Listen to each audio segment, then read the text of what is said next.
আর আজকে হঠাৎ করে নূরকে মারাত্মকভাবে আহত করলো সেনাবাহিনী। হ্যাঁ, সেনাবাহিনী, পুলিশ কিছু দেখা গেছে, কিন্তু পুলিশের তরফ থেকে কোনো নির্দেশনা যায়নি, গেছে সেনাবাহিনীর তরফ থেকে। যদিও ফজা পাগলারে নিয়ে কিছু করি নাই, কিন্তু এই সমস্ত ঘটনা কিন্তু একই সুতায় বাঁধা। আমি দেখাই দেবো একে একে। আগে দেখি এই হামলায়, সেনাবাহিনী হামলা হয়েছে লেফটেন্যান্ট কর্নেল রকিব, অধিনায়ক 18 ইস্ট বেঙ্গল, বর্তমানে জেলে থাকা আওয়ামী জেনারেল সালাউদ্দিন মিয়াজির ব্যক্তিগত স্টাফ ছিল, এবং এর সাথে ছিল লেফটেন্যান্ট কর্নেল আফজালুর রহমান। এই দুইজনের সরাসরি নেতৃত্বে এই হামলাটা হয়েছে। আর হামলার মূল হোতা, মানে যার কাছ থেকে পারমিশন এসেছে, সে হচ্ছে 9ম পদাতিক ডিভিশনের জিওসি মেজর জেনারেল আসাদ আর এক আওয়ামী লেসপেন্সার। তার আদেশেই রকিব আর আফজাল হামলাটা করছে। গণ অধিকারের অফিসের ভিতরে ঢুকে আসবাবপত্র ভাঙচুরের পাশাপাশি টয়লেট ভেঙেও নেতাকর্মীদের উপরে হামলা করছে সেনাবাহিনী। নূরকে আইসিইউ নেওয়া হয়েছে। আমি ব্যক্তিগতভাবে খোঁজ নিছি, আঘাত গুরুতর, তবে খারাপ কিছু ঘটবে বলে ডাক্তারদের আশঙ্কা নাই। এবং আইসিইউ আসলে নেওয়া অবস্থার অবনতির জন্য না, বরং অবনতি যেন আরো না হয় তার আগাম ব্যবস্থা হিসেবে এটা করা হয়েছে। আমি সবাইকে আহ্বান করব, নূরের দ্রুত আরোগ্যের জন্য আপনারা সবাই দোয়া করবেন, যেন বেচারার কোনো ধরনের সমস্যা না হয়। নূরকে এমনভাবে পেটানো হয়েছে যা আগে কখনো কোনো রাজনৈতিক দলের প্রধান নেতাকে করা হয়নি, সেটা যত ছোট দলই হোক না কেন। গণ অধিকারের অফিসে কেন হামলা করলো?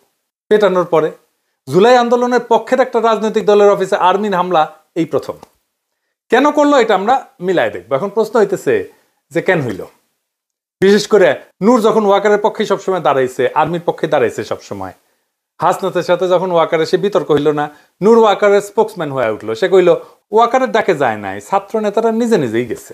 দেখেন ওই সময় নূর কি বলছিল সেটা একটু বলি। মানে আর্মিরে পাম দিয়া নূর বলছিল 5ই আগস্টের অভ্যুত্থানে সেনাপ্রধান ওয়াকারুজ্জামান গুরুত্বপূর্ণ ভূমিকা রাখছিলেন।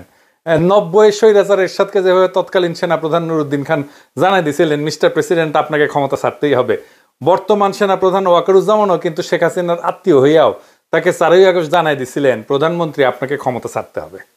আর সেনাবাহিনীকে টার্গেট করে এই ধরনের বক্তব্য আসাটা আমি সম্পূর্ণভাবে উদ্দেশ্যমূলক এবং অভিসন্ধিমূলক বলে মনে করি। এই গণ অভ্যুত্থানে সেনাবাহিনীর বড় একটা ভূমিকা ছিল, যা ভুলে গেলে চলবে না। সেনাবাহিনীর দিছে ওরে শান্টিং, এখনো এটা শান্টিং ভুলে গেলে এখন হয়। আর ভিডিও দেখি, শুনেন। সেনাবাহিনী এই ছাত্র জনতার গণ অভ্যুত্থানের শুরু থেকেই আমাদের সাথে ছিল এবং তাদের ছাত্র জনতার পাশে এসে দাঁড়ানোর ফলেই এই আন্দোলন চূড়ান্ত রূপ পেয়েছে এবং দেশপ্রেমিক সামরিক বাহিনীকে সেজন্য আমরা ধন্যবাদ জানাই। আমরা যে একটা নতুন রাষ্ট্র, নতুন রাজনৈতিক ব্যবস্থা গড়ে তুলতে চাই, সেখানে সামরিক বাহিনী, প্রশাসন, ছাত্র জনতা সকলের অংশগ্রহণ প্রয়োজন। সেখানে সামরিক বাহিনী কিংবা প্রশাসনের মধ্যে এই ধরনের বিশৃঙ্খলা তৈরি করে উস্কানি দিয়ে এটা করা সম্ভব নয়। যারা এগুলো করছে এর পেছনে কারণগুলো খতিয়ে দেখা দরকার। এমনকি এই মার খাওয়ার আগে, এই কিছুক্ষণ আগে, মার খাওয়ার কিছুক্ষণ আগে নূর কি বলছিল সেটা দেখি। আমাদের ভিডিও বানায় রাজনীতি খাইয়ে দেবে, এত আম্মকের দল, তারা ভিডিও বানায় আমাদের রাজনীতি খাইয়ে দেবে। আমাদের রাজনীতি এত সস্তা? হ্যাঁ, মির্জা ফখরুল সাহেবকে বানায় ভারতের দালাল, আমির খসরু মাহমুদ চৌধুরীকে বানায় ভারতের দালাল, রুমিন ফারানাকে নিয়ে ভিডিও বানায়, সালাউদ্দিন সাহেবকে নিয়ে ভিডিও বানায়, জামাতের নায়েব আমির তাহের সাহেবকে নিয়ে ভিডিও বানায়, আমাদেরকে নিয়ে বানায়। তাহলে এই দেশে আর রইলটাকে বাকি? তাহলে তাদের রাজনৈতিক এজেন্ডাটা কি? এই দুষ্ট লোকগুলো সূক্ষ্মভাবে মানুষকে বিভ্রান্ত করছে, মানুষের ব্রেন ওয়াশ করার চেষ্টা করছে। তারা অলিয়া উলিয়া দেখবেন মাঝে মাঝে ইসলামী লাইনে দু একটা কথা বলে, দু একজন হুজুর মাদ্রাসার ছাত্রদের পক্ষে ফেসবুকে স্ট্যাটাস দেয় তাদের ফেসবুক রিচটা, ভিউটা ঠিক রাখার জন্য।